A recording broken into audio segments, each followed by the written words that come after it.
Ya, amin. Jemaat Tuhan dipersilakan untuk kembali. Shalom jemaat Tuhan. Puji nama Tuhan, kita bersyukur Tuhan bahwa kasih setia Tuhan, kasih Tuhan nyatakan bagi kita dan kita boleh bersama-sama beribadah pada hari ini.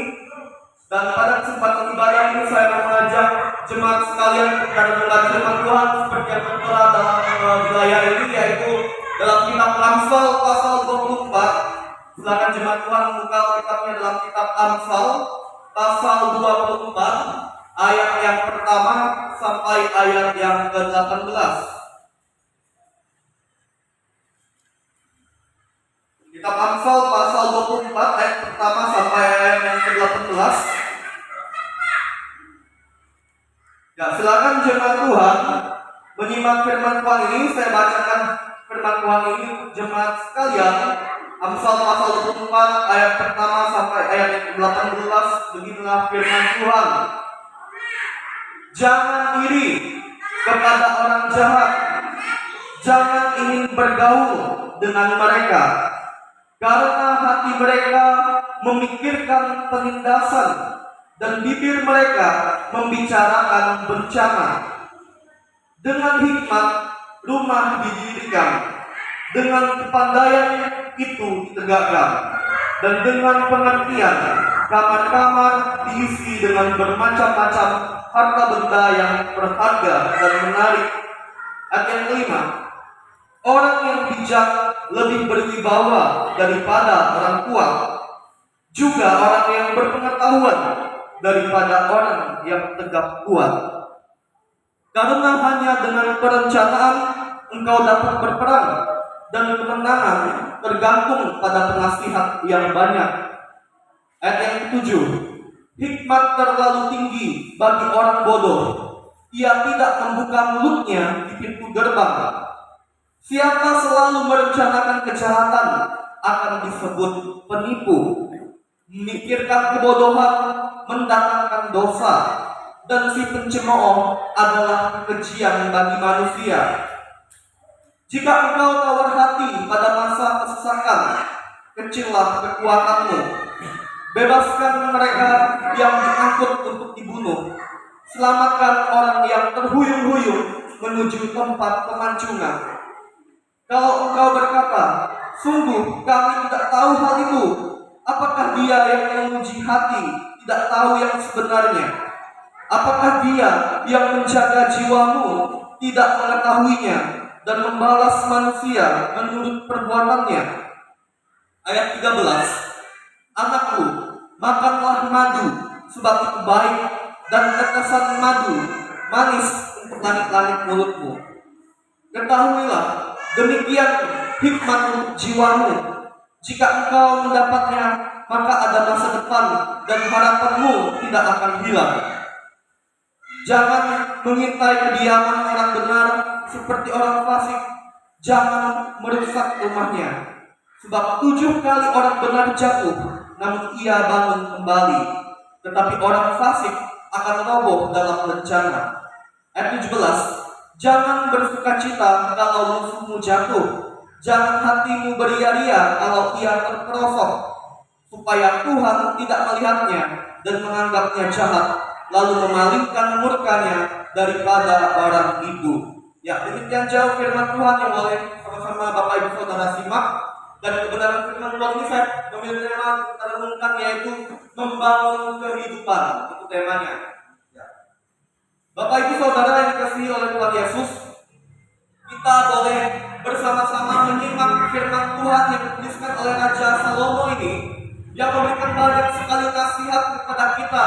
Bagaimanakah kita sebagai orang yang beriman kepada Tuhan yang hidup, membangun kehidupan yang lebih baik, membangun kehidupan yang damai sejahtera, membangun kehidupan yang sesuai kehendak Tuhan, sehingga kita mengalami kemurahan, kebajikan, kasih setia Tuhan dan berkat Tuhan.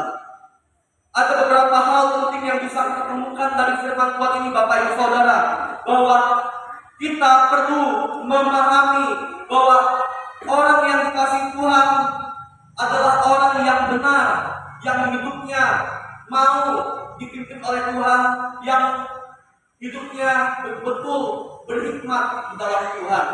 Kemarin saya sudah sempat khotbahkan tentang hikmat yang kepada Bapak Ibu Saudara, dan sekali lagi kita juga akan menemukan kembali tentang hikmat yang sangat luar biasa dalam kebenaran firman Tuhan ini. Orang yang benar pasti hidupnya berhikmat atau hidupnya pasti bijaksana, sehingga orang benar pasti dia berpikir, bertindak, berbuat dengan benar, dan pasti tidak akan keluar dari kehendak Tuhan. Itulah yang Tuhan juga mau Bapak Ibu Saudara kita miliki dalam kehidupan pribadi kita. Marilah kita menjadi orang yang benar, yang hidup menurut hikmat, hidup dalam kebijaksanaan, dalam kehendak Tuhan. Dan tadi kita melihat bersama-sama ayat yang pertama dari kitab Amsal pasal 24 ini memberitahukan jangan iri kepada orang jahat, jangan ingin bergaul dengan mereka. Sangat menarik sekali ayat pertama ini memberitahukan kepada kita untuk kita jangan iri hati kepada orang yang jahat. Sekalipun orang jahat mungkin kelihatannya lebih sukses, lebih kaya raya, punya jabatan yang hebat, punya titel gelar yang tinggi, lebih daripada kita, mungkin punya kemampuan yang hebat lebih daripada kita. Tetapi kalau mereka adalah orang yang jahat kelakuannya, maka kita jangan iri pada orang yang seperti itu, walaupun dia punya kelebihan, Bapak Ibu Saudara. Bahkan jangan bergaul dengan mereka. Karena apa? Karena Tuhan tidak mau Bapak Ibu Saudara bergaul dengan orang seperti itu, pada akhirnya membawa Bapak Ibu Saudara kebiasaan melakukan perbuatan yang jahat sama seperti dia. Nah, ini pengaruh yang buruk dari orang yang jahat, Bapak Ibu, dari orang-orang yang tidak baik kelakuannya. Orang yang tidak baik kelakuannya dalam firman Tuhan tadi sangat jelas. Dia suka mencemooh, suka mengata-ngatai orang yang tidak baik, suka mencibir orang, suka ngomongin keburukan orang. Itulah orang-orang jahat, mencemooh, segala macam orang-orang yang tidak baik di sekitar kita pasti ada, Bapak Ibu Saudara temui. Tuhan katakan jangan bergaul dengan orang yang seperti itu. Dalam arti begini Bapak Ibu Saudara, boleh kita tegur sapa, menyapa, mengucapkan shalom atau mengatakan, boleh kita membangun hubungan yang baik, tetapi jangan terlalu lebih dalam. Jangan terlalu lebih dalam bergaul dengan orang seperti itu, supaya jangan kita terbiasa dengan kelakuan buruknya. Yang ada nanti kita terjerumus ikut kebiasaan buruk dia. Makanya Tuhan kasih nasihat firman Tuhan itu jangan bergaul dengan orang yang seperti itu. Jadi kalau kita bicara tentang orang jahat, maka itu pasti bisa mengenali orang jahat yang tidak baik kayak apa. Ya saya tidak mungkin, saya tidak akan terlalu banyak memperjelas orang yang jahat. Ya tidak bisa kita pungkiri bahwa orang-orang jahat di sekitar kita itu banyak. Bapak Ibu Saudara, tidak sampai di situ saja. Dalam membangun kehidupan yang baik, kita diingatkan untuk perlu meminta hikmat kepada Tuhan.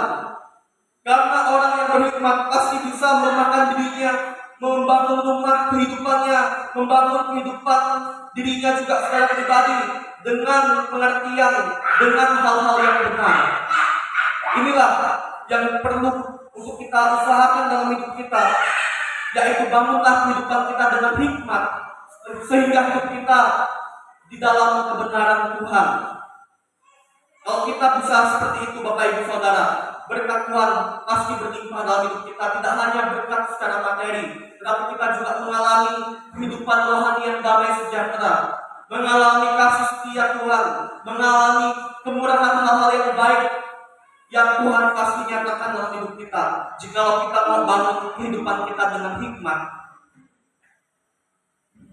Kemudian Bapak Ibu Saudara, tidak sampai di situ saja. Kita juga perlu untuk menjalani kehidupan dengan cara hidup yang berdasarkan pengertian. Karena pengertian itulah yang membuat kita tidak salah dalam mengatur kehidupan kita. Ketika kita mau mengubah paradigma pola pikir kita, tidak dengan logika manusiawi kita yang terbatas, tapi kita mau membangun kehidupan kita dengan cara pandang Tuhan, dengan kebenaran firman yang harus selalu menjadi pedoman hidup kita, menjadi petunjuk hidup kita, maka kita tidak akan mengalami kehancuran hidup. Kalau kita mau melihat masa depan yang penuh pengharapan, kata firman Tuhan, kita harus mau untuk hidup dalam hikmat, dalam kebijaksanaan yang bisa kita temukan dengan hidup taat kepada firman Tuhan. Tadi saya juga sempat menyampaikan kepada Bapak Ibu Saudara, untuk bisa mendapatkan hikmat kita perlu untuk mau takut akan Tuhan. Takut akan Tuhan inilah menjadi dasar bagaimana kita bisa mendapatkan hikmat dalam hidup ini. Karena takut akan Tuhan itulah yang membuat kita mampu menjauhi segala hal-hal yang jahat, mampu membuat kita hidup benar di hadapan Tuhan, hidup berkenan kepada Tuhan, Bapak Ibu Saudara. Oleh sebab itu, marilah kita mau membangun kehidupan kita dengan hikmat, karena dengan itulah kita dapat menjadi orang yang benar. Ayat 16, setiap 7 kali orang benar jatuh, namun ia bangun kembali. Disinilah orang benar yang membangun hidupnya dengan hikmat.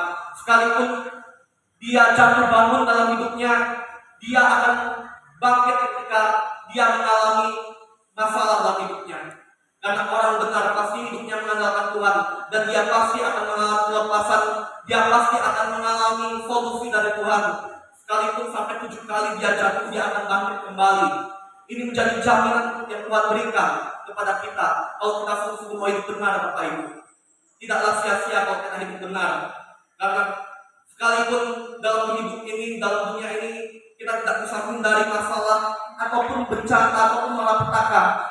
Tetapi kita tidak perlu khawatir, karena kalau kita mau hidup benar untuk Tuhan, sekalipun sampai 7 kali kita jatuh, kita akan diangkat Tuhan kembali. Ada Tuhan yang pasti menyertai, memampukan, dan tidak akan pernah meninggalkan orang yang hidup benar untuk Dia. Bapak Ibu Saudara, apakah selama ini Bapak Ibu Saudara betul-betul menjadi orang yang hidup benar dengan memiliki hikmat yang berasal dari Tuhan? Apakah selama ini Bapak Ibu sudah membangun kehidupan dalam pengertian yang berdasarkan firman Tuhan? Apakah selama ini Bapak Ibu Saudara sudah betul-betul menjalani kehidupan Bapak Ibu Saudara secara pribadi di dalam jalan kebenaran firman Tuhan? Hanya Bapak Ibu Saudara yang dapat menjawabnya. Berbahagialah orang benar yang hidup di dalam hikmat, karena hidupnya pasti terhindar dari segala hal yang jahat. Bersyukur firman Tuhan ini, kita berdoa.